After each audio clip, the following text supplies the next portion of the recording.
नमो भगवते वासुदेवाय नमः। मल मास चल रहा है, यानी कि पुरुषोत्तम मास चल रहा है।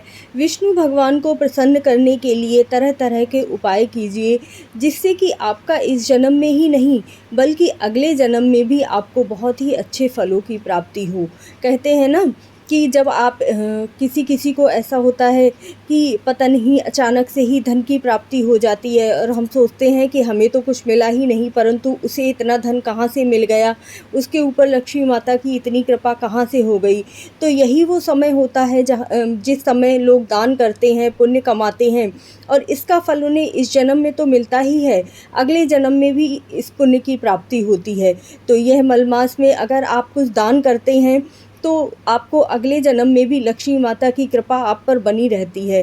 तो चलिए जान लेते हैं कि आपको मल मास में कौन कौन सी ऐसी चीज़ें हैं जिन्हें दान करने से बहुत ही अच्छे पुण्य की प्राप्ति होती है।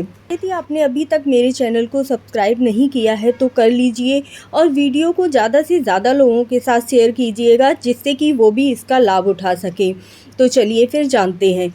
सबसे पहली बात है कि अधिक मास की शुरुआत से ही आपको या तो पहले दिन से दान करना शुरू कर दीजिए और महीने के लास्ट तक दान कर सकते हैं। नहीं तो कुछ तिथियां होती हैं जिन पर आप दान करते हैं तो आपको विशेष लाभ प्राप्त होता है। यह दान आप चतुर्दशी के दिन भी कर सकते हैं, पूर्णिमा के दिन भी कर सकते हैं। तो 33 चीज़ों का दान करना बहुत ही शुभ बताया गया है। ऐसा नहीं है कि आपको 33 चीज़ें बनानी है। कोई भी जो हम चीज़ें बता रहे हैं उनमें से कोई भी चीज़ आप 33 की संख्या में ले लीजिए और फिर आपको उनका दान करना है। सभी जानते हैं कि विष्णु भगवान को पीली वस्तुएं बहुत ही पसंद आती हैं। पीले वस्त्र, पीली हल्दी या फिर पीली चीज़ें उन्हें ज़्यादा पसंद आती हैं। तो अगर आप पीली वस्तुओं का दान करते हैं, खासकर वस्त्रों का दान करते हैं, तो बहुत ही शुभ होता है। आप साड़ी खरीद सकते हैं 33 पीली और उन्हें किसी ब्राह्मणी को दान कर सकते हैं या फिर किसी मंदिर या धर्मशाला में जाकर पीले वस्त्रों का दान कर सकते हैं। इससे आपको बहुत ही अच्छे फल की प्राप्ति होती है और आपके घर में कभी भी धन धान्य की कमी नहीं रहती है। दूसरी चीज़ है नारियल। श्री हरि विष्णु को नारियल बहुत ही पसंद है। लक्ष्मी माता का स्वरूप माना जाता है नारियल। तो यदि आप 33 नारियल किसी भी मंदिर में, किसी भी धर्मशाला में या कहीं भी दान करते हैं तो आपको बहुत अच्छे पुण्य की प्राप्ति होती है। तो आप नारियल का अवश्य ही दान कीजिएगा। तीसरी चीज़ दान स्वरूप बताई गई है किताबें। किसी भी ज़रूरतमंद को, गरीब इंसान को अगर आप किताबें दान करते हैं, देखो माता रानी, लक्ष्मी माता, सरस्वती माता दोनों बहनें हैं, दोनों एक ही स्वरूप हैं। तो यदि आप इन दोनों स्वरूपों को एक ही मानकर और किताबें दान करते हैं तो इसका बहुत ही अच्छा फल आपको प्राप्त होता है। किताबें आप कहीं लाइब्रेरी में जाकर दान कर सकते हैं या फिर किसी भी आसपास कहीं गरीब बच्चे हैं उन्हें भी दान कर सकते हैं, या किसी स्कूल में जाकर, जो सरकारी स्कूल है वहाँ भी दान कर सकते हैं। पांचवी चीज़ है मालपुआ। मालपुआ श्री कृष्ण भगवान को बहुत ही पसंद है।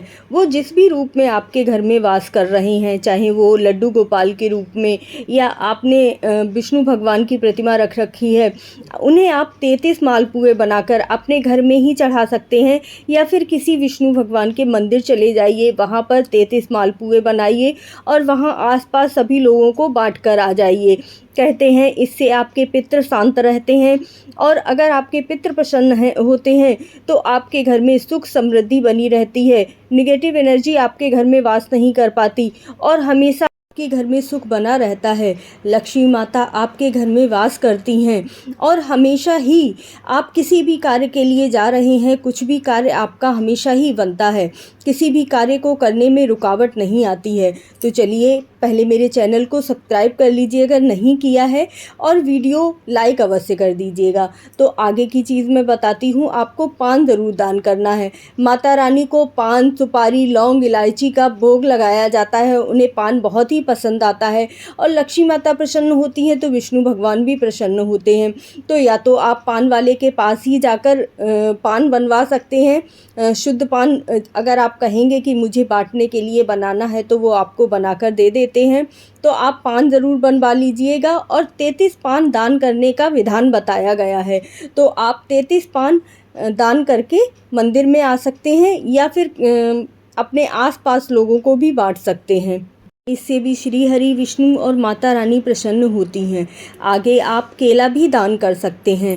केला इस समय बहुत ज़्यादा आ रहा है और भगवान विष्णु को तो हमेशा से ही केले बहुत पसंद होते हैं। केले के वृक्ष की पूजा की जाती है और उन्हें चने और गुड़ का भोग लगाया जाता है।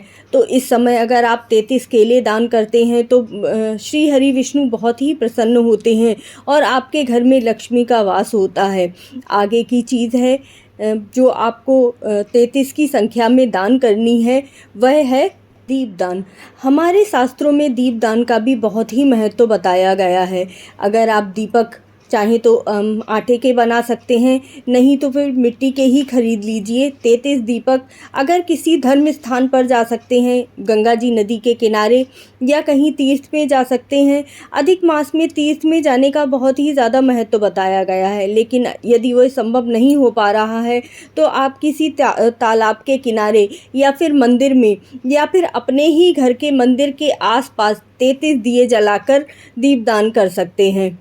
से तो और भी बहुत सारी चीज़ें हैं जो इस मल मास में अधिक मास में दान की जाती हैं, परंतु इनमें से अगर कोई भी चीज़ आप 33 संख्या में दान करते हैं तो आपको पुण्य की प्राप्ति होगी और लक्ष्मी माता आपसे प्रसन्न होंगी। इस जन्म में ही नहीं, अगले जन्म में भी लक्ष्मी माता का वास आपके घर में अवश्य हो जाएगा। तो मेरी वीडियो को लाइक ज़रूर कर दीजिएगा, सब्सक्राइब ज़रूर कीजिएगा और अगर वीडियो पसंद